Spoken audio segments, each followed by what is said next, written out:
Getting ready for a big tech interview? You already know that Database Management Systems, or DBMS, is a topic you absolutely have to crush. So in this explainer, we're going to break down the core concepts you need to know to walk into that interview feeling confident. Let's dive in. Here's our game plan. First, we'll tackle the big why. Why do databases even exist? Then, we'll get into the weeds of structuring data with something called normalization. After that, we'll talk about keeping your data safe with transactions and making queries super fast with concurrency and indexing. And finally, we'll zoom out to the big picture, the modern trade-offs every engineer has to wrestle with. All right, let's start with a question that seems simple on the surface, but interviewers love to ask it to see if you really understand the fundamentals. I mean, seriously, why go through all the trouble of setting up a complex database management system? Why not just, write your data to a text file? It seems way simpler, right?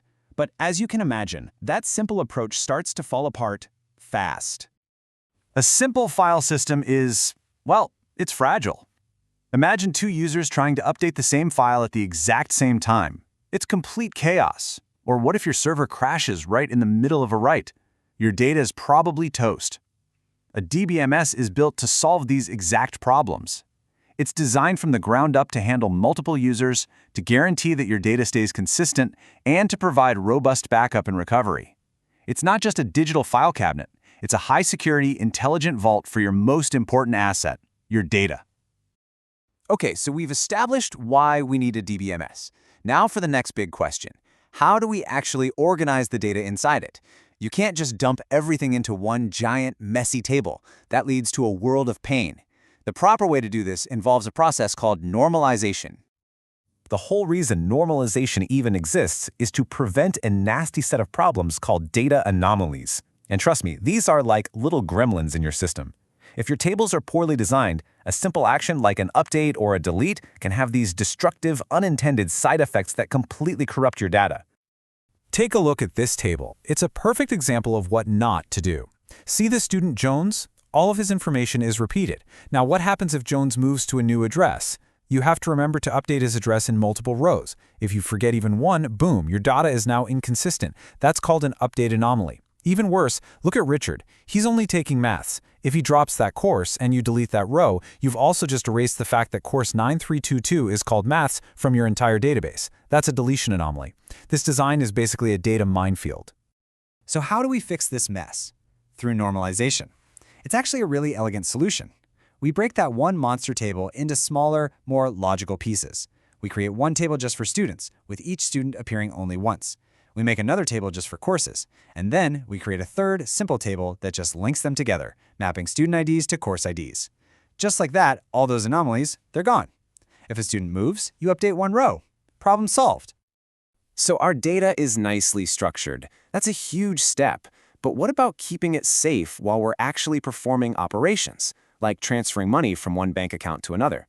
That's where transactions and the absolutely critical acid properties come into play. Think of a transaction as a contract. It's a sequence of operations that have to be treated as a single, indivisible, all-or-nothing action.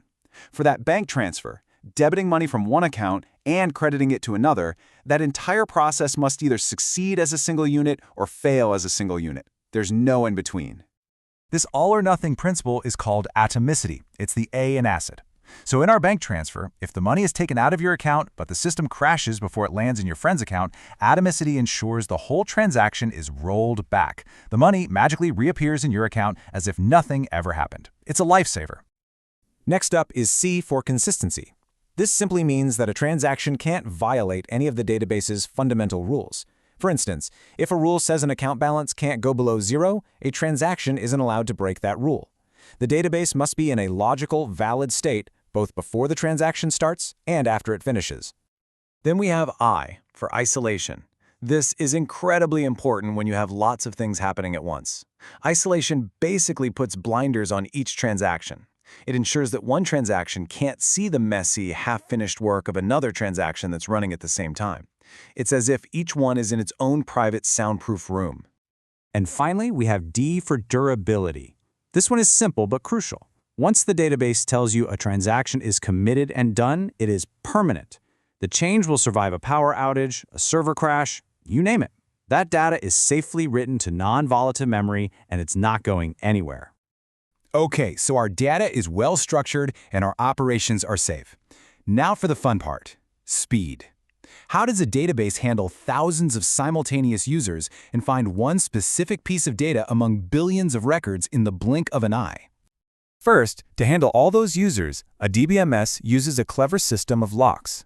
A shared lock, or a read lock, is like a group of people reading the same book in a library. As long as no one is writing in it, it's fine for many people to read it at once. But an exclusive lock, or a write lock, is different. That's like you've checked the book out. While you're writing in it, no one else can read or write to it. This simple system prevents conflicts and chaos. Now, for raw retrieval speed, imagine I gave you a massive dictionary and asked you to find the definition of a word, but the words weren't in alphabetical order. You'd have to start on page 1 and read every single entry. That's exactly what a database has to do without an index. It's called a full table scan, and for large tables, it is painfully, brutally slow. The solution, of course, is an index. It's just like the index at the back of a textbook. It's a separate, special data structure that keeps a sorted list of values and pointers that tell the database exactly where to find the real data on the disk. Because it's sorted, the database can use super efficient search algorithms. This one change transforms a search from a slow, linear crawl into a lightning-fast lookup. It's an absolute game changer for performance. We've worked our way through the core mechanics, so for this last section, let's zoom out and talk about the big-picture architectural decisions. Understanding these modern system design trade-offs is what separates a junior from a senior engineer, and it's key for those tougher interview questions. I'm sure you've all heard the endless debate, SQL versus no SQL. The thing is, thinking about it as a battle where one has to win is the wrong approach. It's not about which is better. It's about which is the right tool for the specific job you're trying to do. It all depends on your data, how you need to query it, and how you need to scale.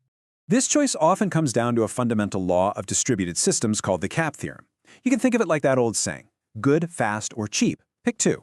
The CAP theorem says that any distributed database can only provide two of the following three guarantees: consistency, availability, or partition tolerance. You have to choose which two are most important. So what do these mean in plain English?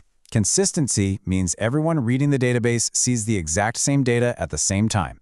Availability means the system will always respond to a request. And partition tolerance means the system keeps working even if network connections between servers fail. Now here's the kicker. In the real world, networks fail. So you almost always have to choose partition tolerance. That means the real trade-off is between consistency and availability.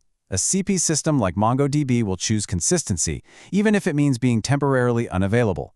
An AP system like Cassandra will choose availability, even if it means some users might see slightly stale data for a moment. Now, with all the hype around massive-scale NoSQL systems, it's easy to get carried away.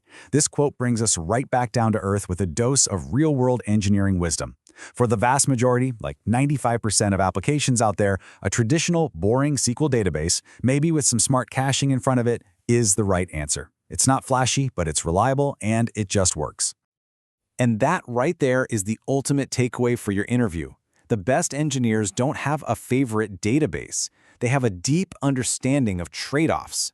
They know it's not about finding the best tool, it's about picking the right tool for the problem at hand.